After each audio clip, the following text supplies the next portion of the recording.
Do you want victory in your battle? Then you need to have the right perspective. Welcome to the Daily Devo. I am Vince Miller. This week we are in 1 Samuel chapter 17. I've titled this chapter, Battling Giants. Now, so far, we see that David comes upon the battle between the Philistines and the Israelites. He's then ushered before King Saul.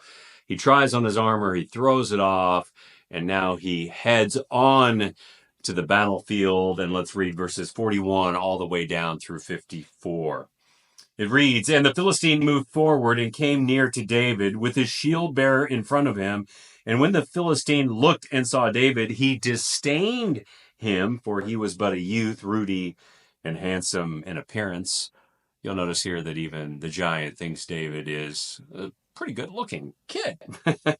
"And the Philistine said to David, 'Am I a dog that you come to me with sticks?'" He's referencing his shepherd's staff in his hand. "And the Philistine cursed David by his gods." That is a very important statement here. We'll come back to it. He cursed David by his gods. "And the Philistine said to David, 'Come to me, and I will give your flesh to the birds of the air and the beasts of the field.' And then David said to the Philistine, a remarkable and prophetic statement here. Listen to what he says as all the assembly tunes in to hear David's response. "You come to me with a sword and with a spear and with a javelin, but I come to you in the name of the Lord of hosts, the God of the armies of Israel, whom you have defied. This day the Lord will deliver you into my hand, and I will strike you down and cut off your head. And I will give the dead bodies of the host of the Philistines this day to the birds of the air and the wild beasts of the earth, that all the earth may know that there is a God in Israel, and that all this assembly," imagine him pointing around to the entire assembly, "that all the assembly may know that the Lord saves not with sword and spear, for the battle is the Lord's, and he will give you into our hand." When the Philistine arose and came and drew near to meet David, David ran quickly toward the battle line to meet the Philistine. And David put his hand in his bag and took out a stone and slung it and struck the Philistine on his forehead. And the stone sank into his forehead, and he fell on his face to the ground. So David prevailed over the Philistine with the sling and with the stone and struck the Philistine and killed him. There was no sword. Important detail here. There was no sword in the hand of David. Then David ran and stood over the Philistine and took his sword and drew it out of its sheath and killed him and cut off his head with it. Violently chopped off this giant man's giant head. That is an important detail that sometimes we leave off.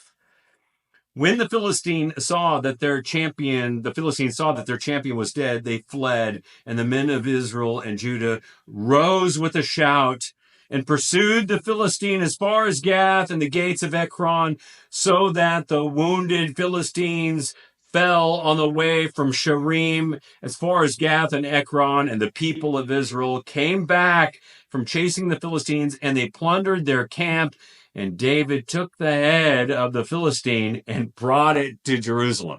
He slung it over his back and brought it to Jerusalem, but he put his armor in his tent. This is an absolutely glorious moment. And there are two perspectives here that make this moment so glorious. First perspective is this. David sees the crime. David sees the crime for what it is. Now, the crime in this situation is not taunting.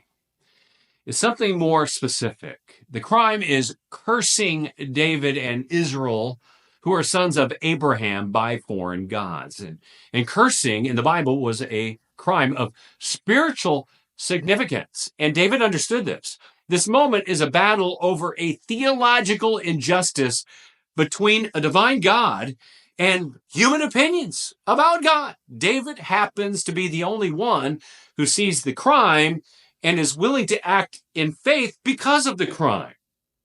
Now, in our battles, it's essential to see spiritual injustice.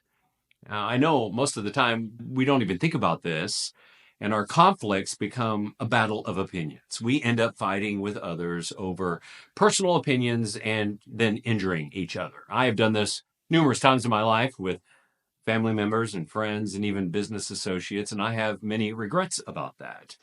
And I know I would have responded differently if I had just slowed down and saw the situation spiritually. And here in this text, David gets it exactly right. He has a unique perspective on the situation. He sees the crime, the true crime, and the spiritual resolution, and that he needs to be a mouthpiece and a manifestation of that solution. So, number two, David sees something else. He not only sees the crime, he sees the purpose in this moment. David understands that this battle is over the name of the Lord, fought with supernatural weapons, not with sword or spear, so that, and this is the purpose, so that all the earth may know that there is a God in Israel. David sees the purpose in the fight. It's not a fight between two armies. It's not even a fight between two people. It's a fight between injustice and a God of all justice. And if we look at the battle any other way than this, it's going to end up bringing glory to David and his skill and his training and his weapons and his courage, which is wrong, and distracts attention from God, who used David to accomplish a divine purpose. You know, God will condescend to use us once in a while. And he does it so the earth will know his glory. It's never for our glory. If we can learn this lesson and God's purposes and really embrace them, God might condescend to use us more.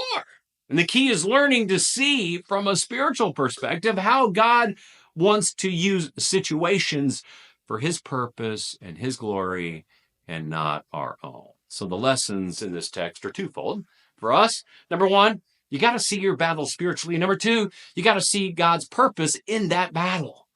And then remember, with God, you are never overwhelmed. You are never overpowered, regardless of the size of the opponent, the weapons of your opponent, or the expanse of their psychological and verbal warfare. Remember, we have a God who fights with weapons and in a way that man does not, because he fights for the glory of his name. I love you guys. I pray this has blessed you. If it has, share it with someone else, and I'll see you right back here again tomorrow.